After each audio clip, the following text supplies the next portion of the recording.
Bonjour à tous, bande konabiso, bolandaka biso, tanzinoises et tanzinois. Merci mingi na confiance bosalaka na chaîne Nabino, chaîne de l'excellence, Télé Tchangou et Belé bokomelara biso, bopesaka biso, en tout cas encouragement Nabino pe bopesaka pe remarque Nabino pour nato améliorer en tout cas musa na biso ndeto ko sala suka mbula yango yo eye donc na kombo na ngamo pe na kombo ya équipe ya Télé Tchangou toye ko présenter bino en tout cas fête et l'amour, fête et nativité, paix à bonne année 2022.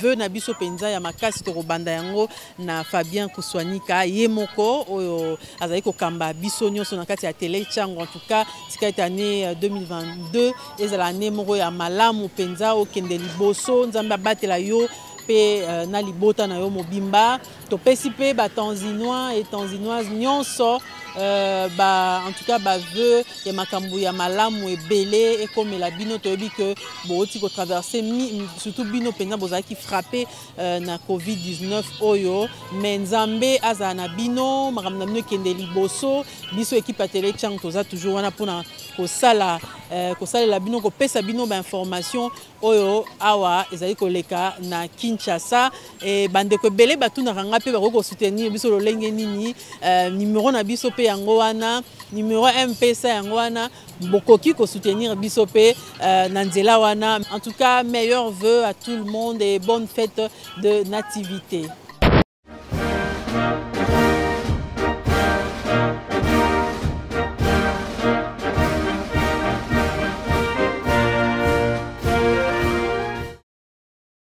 Congolaises et Congolais, mes très chers compatriotes, nous voici à la fin de l'année 2021, une année qui s'achève dans la douleur, la souffrance et la misère pour le peuple congolais, mais aussi et surtout dans la crainte de voir notre nation disparaître. Le 25 décembre dernier, jour de la nativité, la ville de Beni a connu une explosion qui a tué plusieurs de nos compatriotes. L'horreur de cet acte odieux est venue se greffer aux tueries et massacres enregistrés dans la partie est de la République.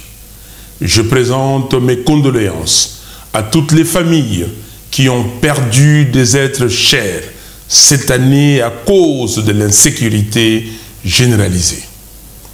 Les esprits pernicieux veulent tuer notre pays, la République démocratique du Congo, que nous avons reçu en héritage de nos aïeux. Alors que le monde continue de faire face à une menace sanitaire existentielle, en RDC, on constate une inaction irresponsable. Seulement 0,1% de la population congolaise est vaccinée contre la Covid-19 à ce jour, le taux le plus faible d'Afrique. Mes très chers compatriotes, j'ai une fois de plus l'honneur de m'adresser à vous en tant que celui que vous avez majoritairement porté lors de la présidentielle de décembre 2018 pour défendre nos valeurs et reconstruire notre nation. Depuis, je n'ai eu de cesse de prendre chaque jour et à chaque instant la mesure de cette responsabilité.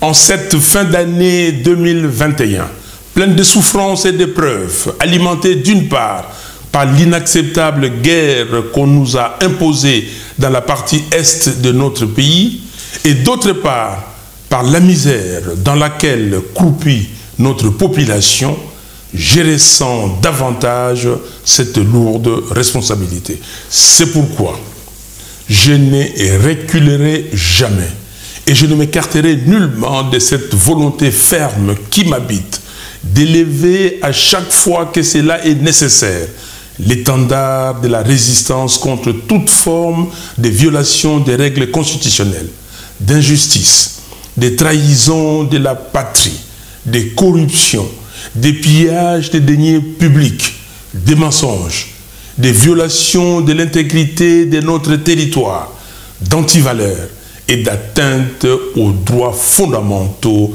des Congolais. C'est l'essence même de notre combat.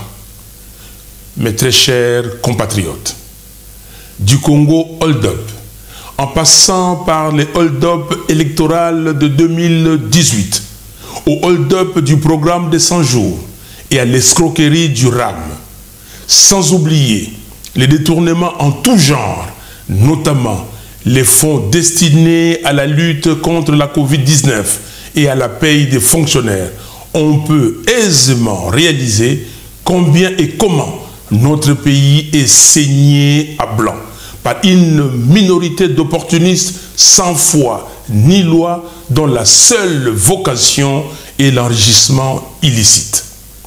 Cette clique prend plaisir à tromper l'opinion avec des slogans creux et des promesses aussi longues que les kilomètres parcourus par Magellan dans le néant.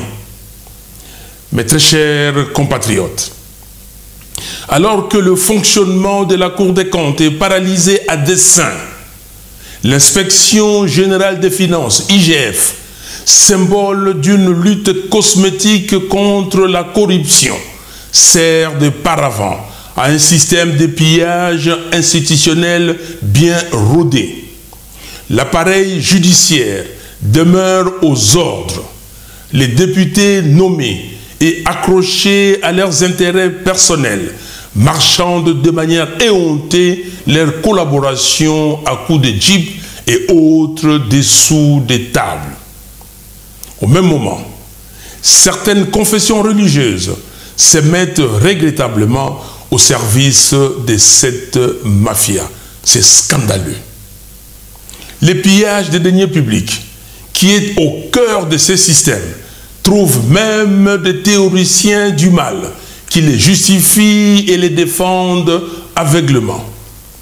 Si les voleurs et les corrompus ne sont pas effectivement condamnés, qui va payer pour la souffrance infligée au peuple congolais?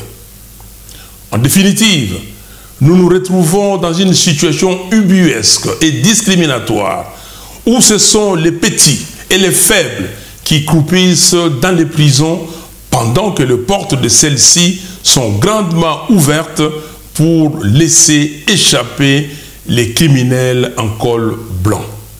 Non. Nous refusons que les détournements des deniers publics soient dépénalisés pour les koulouna en cravate. Les dindons de cette farce, c'est le peuple congolais qui est trompé et abusé. Et avec lui, c'est le pays qui est ruiné. La grande victime, ce sont nos enfants et petits-enfants dont l'avenir est sacrifié sur l'autel de l'inconscience, de la cupidité et de l'arbitraire. Notre nation est devenue une sorte de no man's land où règne l'impunité et où les responsables publics ne sont redevables de rien. Mes très chers compatriotes, permettez-moi de rappeler un extrait de mon allocution à l'occasion du 60e anniversaire de notre indépendance. Je cite, « Autant le feuilleton du programme des 100 jours n'a pas encore livré tous ses secrets au regard des révélations et accusations graves faites lors du procès Caméré et pour lesquelles M. Félix Tshisekedi devrait au minimum répondre politiquement. Autant j'exige que toute la lumière soit faite sur l'affaire de 15 millions de dollars de pétroliers, sur toutes les activités du programme des 100 jours, ainsi que sur les détournements des fonds opérés durant les 18 dernières années. » Fin de citation. Il en est de même de l'exigence que j'avais formulée à l'époque de soumettre les comptes de la CENI à un audit indépendant afin d'établir les responsabilités sur la gestion des près d'1 milliard de dollars dépensés par le bureau Nanga. Le 30 décembre 2019, j'avais exigé que toute la lumière soit faite sur les affaires ténébreuses de corruption qui étranglent le pays, notamment le projet Bukangalonzo et la gestion des 6 milliards de dollars du fameux contrat chinois. Aujourd'hui, je somme les institutions chargées de lutter contre la corruption, d'examiner tous ces cas et j'exige l'arrêt immédiat des prélèvements RAM avec remboursement des fonds perçus.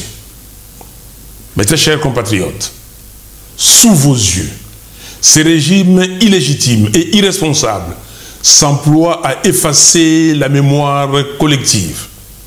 En effet, le 2 août de chaque année, les patriotes commémorent le génocide du peuple congolais.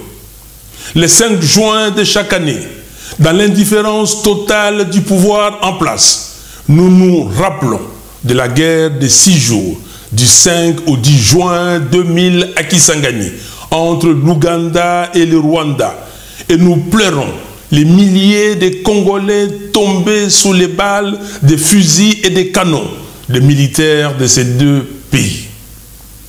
Le négationnisme et l'indifférence de ceux qui prétendent diriger le pays par rapport à ces événements est un message que le peuple ne pouvait que vaguement soupçonner.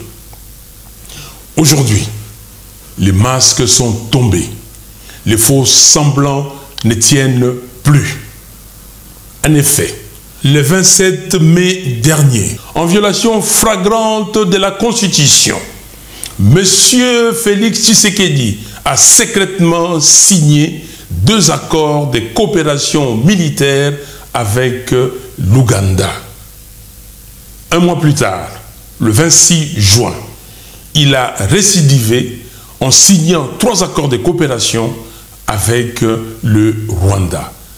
2 pays impliqués dans les tueries massives dans notre pays et dans le pillage systématique de nos ressources naturelles. Le 30 novembre dernier, l'armée ougandaise s'est déployée sur notre territoire. Non seulement qu'il s'agit là d'une atteinte grave à la souveraineté de notre pays, mais c'est aussi et surtout un affront au peuple congolais en général et aux habitants de Kisangani en particulier, eux qui ont encore en mémoire les atrocités de la guerre des 6 jours. Comble de l'absurde, nous apprenons dans la foulée que le Rwanda serait en train de surveiller de près tous les mouvements militaires ougandais sur le sol congolais. D'ailleurs, pour officialiser sa présence dans notre pays, le régime de Kigali, en connivence avec les régimes illégitimes de Kinshasa, envisage un déploiement de sa police à Goma. Nous disons que ceci est inacceptable. Un État sérieux ne sous-traite pas sa sécurité. Encore moins à des pays dont les crimes à l'encontre des Congolais sont documentés et reconnus internationalement. Il faut mettre fin à cette hypocrisie et s'attaquer aux causes profondes de l'instabilité dans la région des Grands Lacs. Il faut promouvoir les objectifs de réconciliation nationale, de tolérance et de démocratisation dans chaque pays de la région. Il est temps que la RDC ne soit plus le terrain de combat des forces étrangères. Chaque pays doit prendre ses responsabilités.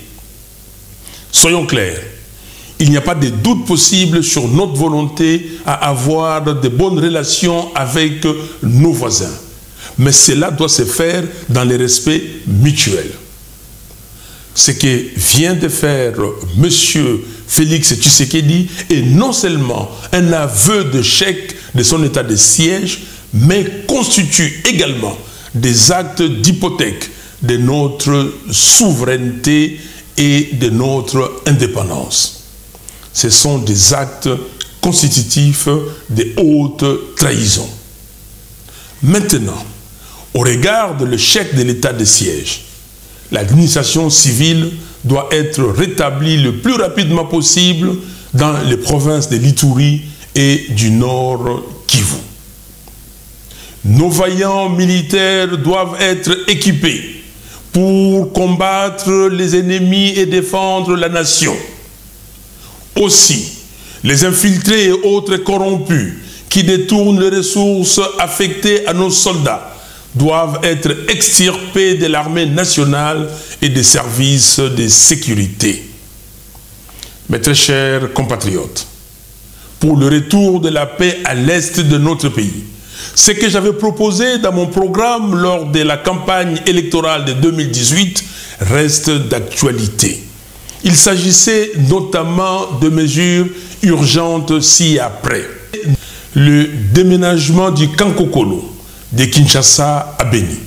Ce Kankokolo de Beni devrait non seulement être le plus grand camp militaire de la République, mais aussi et surtout accueillir une force spéciale d'intervention militaire d'élite. La mise sur pied et le déploiement en extrême urgence des unités de surveillance des frontières et d'alerte tout le long des frontières de l'Est du pays. L'exigence au niveau du Conseil de sécurité, conformément au chapitre 7 de la Charte des Nations Unies, de mettre en place non seulement un plan d'imposition de la paix par la force et d'éradication complète de toutes les rébellions qui déstabilisent l'Est du pays, mais aussi un programme ferme et précis de rapatriement forcé de tous les rebelles étrangers vers leur pays d'origine. La création d'une cour pénale spéciale pour la RDC, pour enquêter et juger principalement les crimes de génocide, les crimes de guerre et les crimes contre l'humanité perpétrés en RDC. Ces crimes sont documentés notamment dans les rapports mapping des Nations Unies que notre prix Nobel de la paix, le docteur Denis Mukwege, s'évertue à faire déterrer les tiroirs de l'Organisation des Nations Unies. Mes très chers compatriotes, aujourd'hui plus qu'hier, les forces du mal ne cachent plus leur volonté de balkaniser la RDC et de transformer la partie est de notre pays en vache à lait. Aujourd'hui, plus qu'hier, celui qui a usurpé le pouvoir du peuple ne se gêne pas d'être le cheval de Troie en personne de cette balkanisation. Il est donc du devoir de tout patriote de s'opposer à ces plans funestes et à barrer la route à tout individu qui s'inscrit dans la logique de son exécution. Mes très chers compatriotes, la vie en RDC est devenue un chemin de croix. La situation générale de notre pays se caractérise notamment par 1. Les violations systématiques des droits humains, telles que documentées dans les rapports des différentes organisations de défense des droits humains. Les dernières en date sont la répression meurtrière de la journée ville morte, décrétée à Goma par les jeunes, ayant occasionné la mort de 5 personnes, parmi lesquelles un bébé.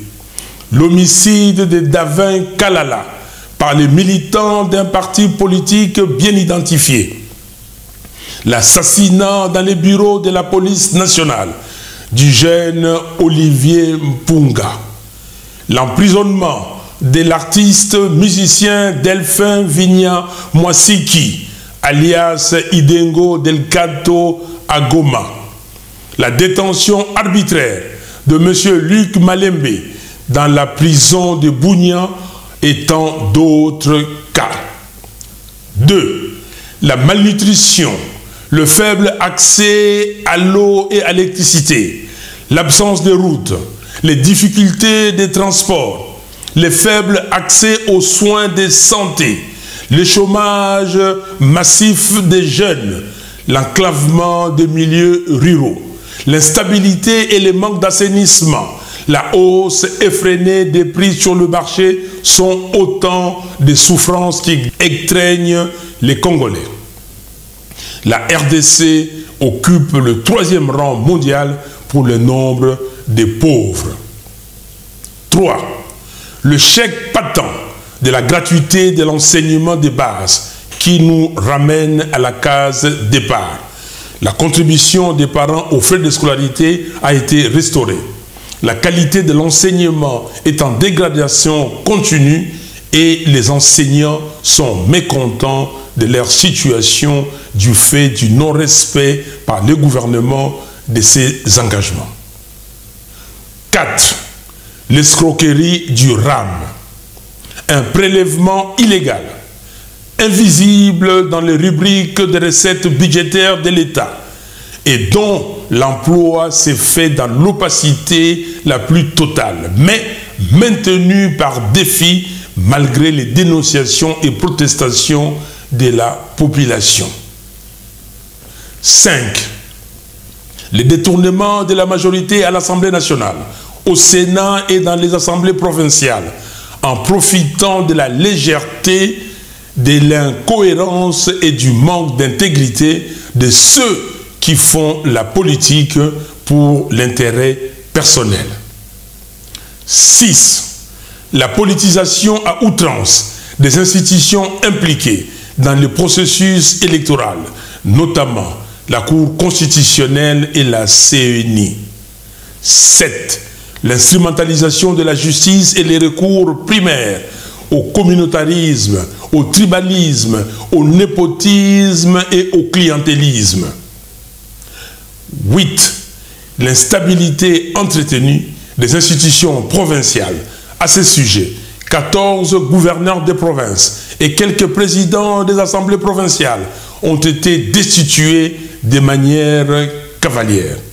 De plus, les provinces ne reçoivent pas les ressources nécessaires à leur fonctionnement et à leur développement.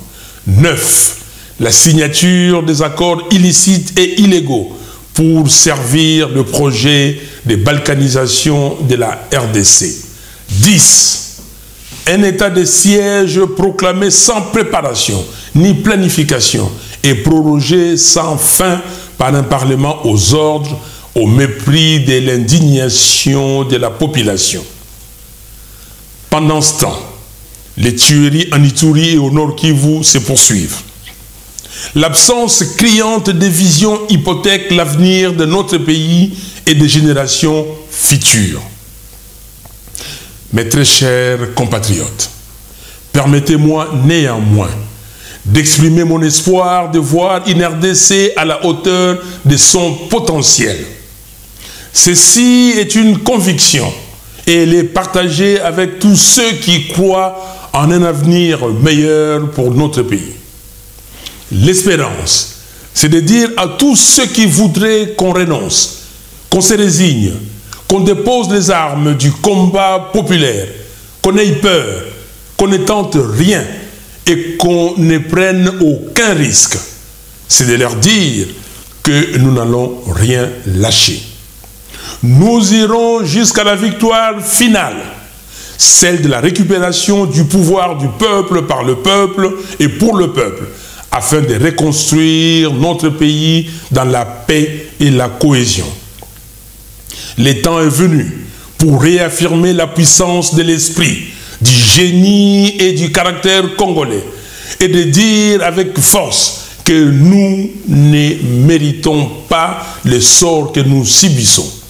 Nous allons nous battre jusqu'au dernier patriote congolais pour nous réapproprier notre destin en imposant une autre réalité politique, économique et morale. L'extrait du discours de Martin Luther King de mars 1965 à Selma, en Alabama, me vient à l'esprit. Je cite, « Un homme meurt lorsqu'il refuse de défendre ce qui est juste. Un homme meurt lorsqu'il refuse de se battre pour la justice. Un homme meurt lorsqu'il refuse de prendre position pour ce qui est vrai. Fin de citation. Nous allons donc nous battre pour imprimer une volonté patriotique, celle d'une société congolaise gouvernée avec vérité, justice, probité, compétence et dévouement. À la communauté internationale et aux partenaires multilatéraux de la RDC, je tiens à réitérer la volonté du peuple congolais à travailler de concert avec ceux qui partagent notre engagement de sortir notre pays de son marasme actuel. Alors que nous observons des déclarations inexactes sur des pseudo-avancées, il est primordial que les vrais amis de la RDC se montrent honnêtes sur la réalité de la vie des Congolais, au risque d'être de plus en plus perçus comme totalement déconnectés des réalités de ces pays.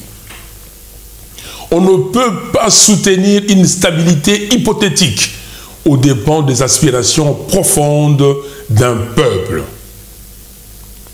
Mes très chers compatriotes, conjuguons nos efforts pour sortir le pays de ce cycle infernal. Soyons unis et solidaires.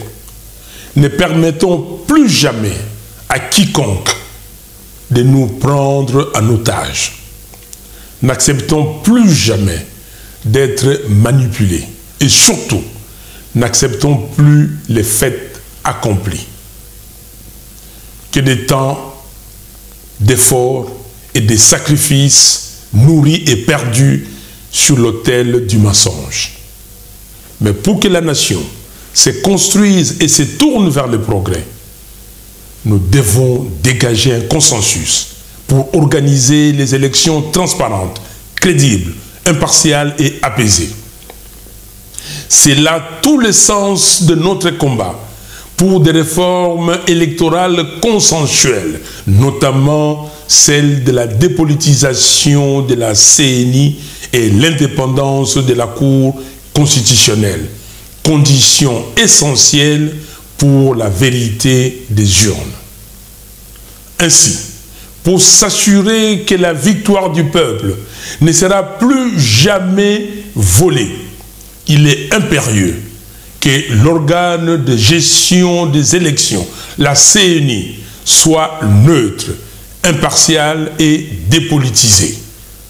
Nous ne pouvons pas tolérer qu'un membre d'un parti politique puisse se cacher derrière une confession religieuse pour de nouveau fabriquer les résultats des élections. Pour faire triompher cette voie de l'espérance, continuons la lutte. Car, comme la Bible le dit dans Galates 6:9, si nous ne relâchons pas nos efforts, nous récolterons au bon moment. Personne, en effet, quelle qu'elle soit, n'a ni le droit ni le pouvoir de saboter la lutte d'un peuple qui veut se libérer.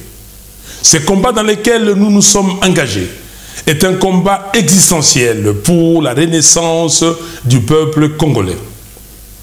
C'est pourquoi je tiens à féliciter les nombreux jeunes artistes musiciens congolais pour leur prise de conscience exprimée sous forme de chansons révolutionnaires, dénonçant avec justesse les méfaits de la gouvernance actuelle. Je salue aussi le courage de nos compatriotes détenus arbitrairement dans les prisons du pays pour avoir pris position contre le mal. Nous ne vous oublions pas.